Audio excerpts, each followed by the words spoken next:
cristão, né? Meus pais se converteram assim que se casaram, né? E logo em seguida eu cheguei e conforme nós fomos crescendo, já estávamos dentro do reino, dentro da família de Deus, né? Dentro da igreja. E aí desenvolvemos a nossa vida de fé, normalmente, como a maioria dos cristãos, né? Mas um foco muito importante na minha vida em relação à parte de conhecimento de Jesus é que Deus foi se revelando gradativamente, né? Parece que você contou que até quando era criança já foi tendo experiências com Deus. Isso. Eu tinha, naquela fase, não sei se o senhor se lembra, o senhor já ouviu falar na família Rex Humbert, Lembro. né? Eu era criança quando eles tinham programa na televisão. Então, eu assistia muito aqueles programas e eu gostava muito da performance. E ali eles tinham a família-chave de oração. Eu acho que Deus começou a me chamar para a área de intercessão desde o ventre, praticamente. E ali eu comecei a me envolver com a oração, através da televisão, através desse programa, né? Escrevia para eles, recebia as correspondências deles, porque eu tinha essa característica. Eu gostava de participar, né? E aí fui tendo as experiências desde a infância e tal. Depois, quando chegou na adolescência, Deus me colocou junto com um grupo de jovens que tinham experiências muito fortes, né? Tem uma pessoa que eu amo muito e considero e levo muito em honra, que é o meu pai espiritual de início de carreira, né? Que é o Humberto Gregório, é o meu pai espiritual. Um beijão, pastor Humberto. E dali para diante, a gente foi crescendo no aspecto de fé, né? Tendo experiências novas, conhecendo mais a Jesus, e Jesus se revelando de uma forma que a gente pudesse ter, vamos chamar assim, uma experiência pessoal com ele. Porque, pastor, é muito complicado nascer numa igreja que, ao mesmo tempo, você é crente, mas você não conhece o dono da igreja. Verdade. Né? E existem hoje, inclusive, é uma das coisas que nós nos preocupamos muito, que existem muitas pessoas que vão à igreja, mas como nasceram dentro da igreja, praticamente, dentro do lar evangélico, elas não conhecem direito Jesus. Elas conhecem a doutrina, o sistema, todo o processo, mas elas não tiveram a sua experiência real. Verdade.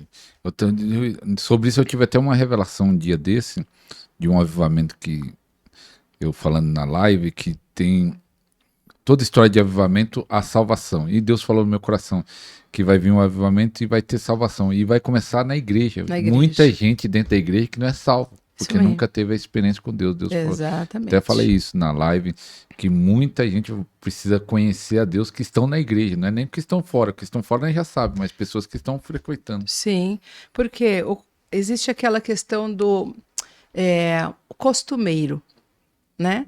Antigamente as pessoas iam, quando o evangelho não estava tão divulgado no Brasil, que era mais o catolicismo, as pessoas iam para a igreja no domingo. Era o costume das igrejas. Na verdade, as igrejas católicas tiveram uma grande força em todo o início do Brasil. E as pessoas elas se acostumaram a estar na igreja no domingo de manhã. Então, eles iam à missa, rezavam, voltavam para casa e estava tudo certo. Só que isso não era relacionamento, né? Com o evangelho, o relacionamento começou a existir, porque você deixa de fazer a coisa apenas por costume e você vai para o relacionamento com Deus, certo? E é isso que Jesus trouxe para nós, o relacionamento, né, de filhos de Deus. Filho de Deus que conhece a Deus e que senta no colo de Deus, né? Então, essa realidade para muitos não existe. Por isso que muitas pessoas ainda estão instáveis na questão de fé, né? E esses dias atrás nós temos visto tantas situações, né, que são muito problemáticas, pessoas que estão titubeantes e até já tomaram decisões fora da realidade da fé, porque na verdade não conhecem o dono da salvação, o Senhor Jesus. Conhecem o sistema, gostam da paz que recebem, gostam do carinho da igreja, gostam de todo o processo, mas não têm um relacionamento direto com o Pai, que é Deus. E às vezes isso vem da onde? Vem do relacionamento com a sua própria família. Entende? Convivências que elas tiveram com uma família que talvez não fosse a melhor, né? Na estrutura, famílias desestruturadas que existem aos montes no Brasil. Infelizmente, isso traz para o filho uma dificuldade de compreensão a respeito de Deus Pai. Né? Até eu perguntar para a profeta como foi seu chamado, mas falando nisso, tem pessoas pegando esse gancho, e não sei se como foi seu chamado, se tem a ver com isso, que foi levando para cura e libertação, que nós vamos se aprofundar nisso, mas muitas pessoas têm dificuldade de chamar Deus de pai, Sim. Por causa do problema que teve com o pai natural, de chamar Deus de pai, e isso... É verdade, é verdade. Ou até chama Deus de pai, mas não o enxerga como ele é. Coloca na imagem de Deus o rosto do pai natural. E isso faz com que isso faça com que ele se esquive da realidade, entende? Porque se o pai biológico não foi bom, não deu para ele o amor, ou não ofereceu respeito, todo aquilo que deveria ter sido gerado para esse filho, ele não vai enxergar isso em Deus. Porque a primeira imagem de Deus que alguém tem é a figura do seu próprio pai. Entende?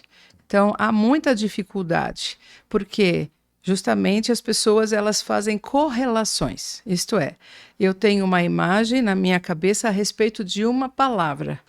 Quando eu escuto aquela palavra, a minha mente vai levar para a imagem que eu tenho relacionada com aquilo. Por exemplo, se eu penso em um tom, né, um tom de pele clara, eu penso naquilo que normalmente é o tom de pele europeu, certo? Por quê? Porque isso fixou-se na minha mente como um referencial. Tá? Muitas vezes as pessoas olham para Deus, mas o referencial de pai, porque quando Jesus entra na história da humanidade, ele apresenta Deus como pai, e o referencial que eu tenho de um pai não é o referencial de uma pessoa boa. Então eu encaro Deus Pai com todo tipo de característica, menos aquela que ele realmente tem. Entende? Por isso que a gente precisa passar a conhecer a Deus, para não ficar preso nos estereótipos. Entende? Há estereótipos diversos de paternidade. Você pode olhar, o mundo foi variando esses estereótipos, né? Mas nenhum deles encaixa no principal, que é de Deus. Um Deus amoroso, um Deus que se importa, que vai atrás da pessoa, que atrai com amor, e todas as características de Deus que leva até essa pessoa a viver o sobrenatural. Porque o desejo do coração de Deus é nos tornar como Ele. Assim como, né, quando nós temos filhos, nós gostaríamos que eles tivessem características boas, características positivas de crescimento e fortalecimento. Então, a gente trabalha de uma maneira a fazer com que eles desenvolvam essa característica.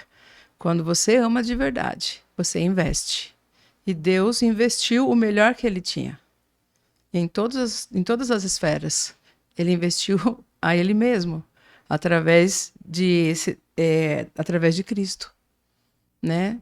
Cristo é Deus encarnado. Então ele jogou, vamos dizer assim, no termo popular, ele jogou todas as cartas. Ele deu o máximo de si para nos ter de volta. Entende? É um painel diferente do que as pessoas normalmente vivem dentro de algumas denominações, né?